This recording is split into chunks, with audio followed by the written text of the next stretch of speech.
Hey everybody, Rob from robthetrainer.com and Fitness Together in the North End. Today's video I want to go over the bench press. This is obviously probably the most popular exercise in the gym.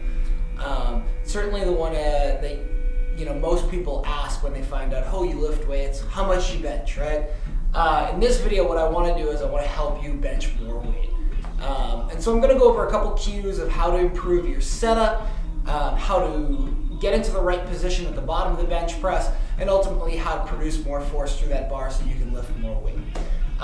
With the bench press, it starts all with the setup. You want to make sure that you're set in the right spot when you're lying down on the bench. I think a lot of times people just lay down without really thinking about that, grab the bar kind of haphazardly, take it off the rack, and then lower it down to their chest and press back up.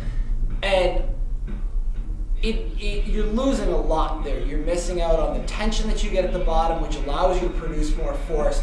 You're getting your body probably in the wrong position.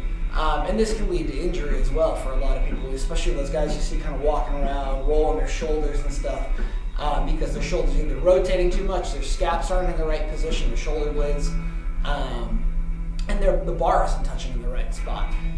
So the first thing, like I said, it starts with the setup. You want to make sure that your feet are set in the right place.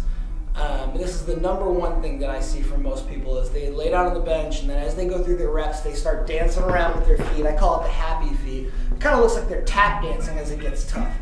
Keep your feet in the same spot. Set them. That's the very first thing you're going to do. And once those feet are set, they're not moving at all. At that point, you'll lay down on the bench. You want to make sure that you've got some decent pressure on the upper part of your traps so that there is going to be a little bit of an arch in your back. Now, the amount of arch, depends whether you're competing, so on and so forth, what's comfortable on that low back. I have a pretty significant arch when I bench, but I understand that not everybody benches that way. You don't need to be lying flat on the bench, though, if the goal is to produce as much power and force and increase the amount of weight that you're benching. If you're a bodybuilder and your goal is hypertrophy, your setup is going to be a little bit different. But right now I'm talking mostly about strength. So again, you're going to have a little bit of an arch in your back. The upper part of your back there, around the traps, the top part of your shoulders should be kind of pushed into the ground, and those shoulder blades should be squeezed down and back really, really tight, as if you're trying to take your right shoulder blade, put it in your back left pocket, and vice versa with the other side.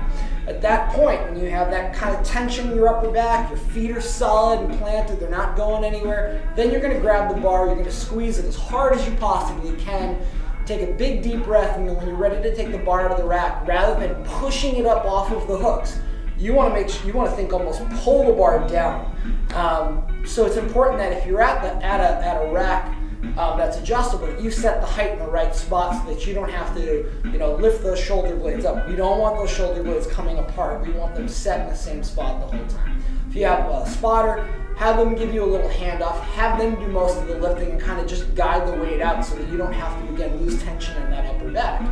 Once the bar is over your chest, you're going to pull the bar down as if you were doing a barbell row, gaining more and more and more tension in your upper back until that bar touches. For most people, it's going to touch right around the nipple line of the sternum.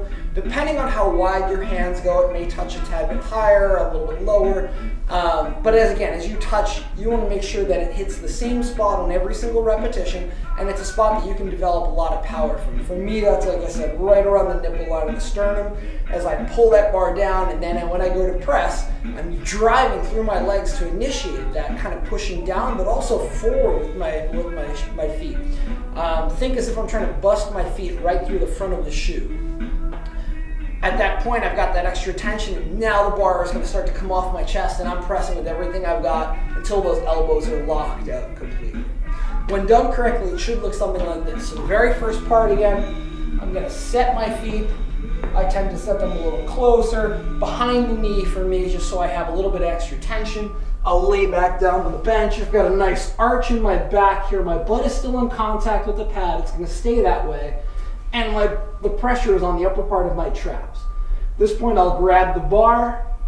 I'm going to squeeze it with everything I've got. So I've got a death grip on this bar. And now I'll take it out of the rack by just extending the elbows and pulling the bar over my chest. So notice my shoulder blades didn't come apart or anything like that.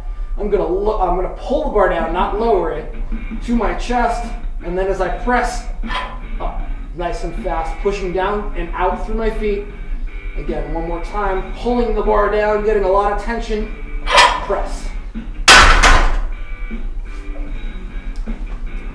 Thanks for watching, everyone. That's a quick little intro into the bench press, how to add a little bit more weight, produce a little bit more force. Thanks for watching again. If you have any questions, you can always email me, rob@robthetrainer.com.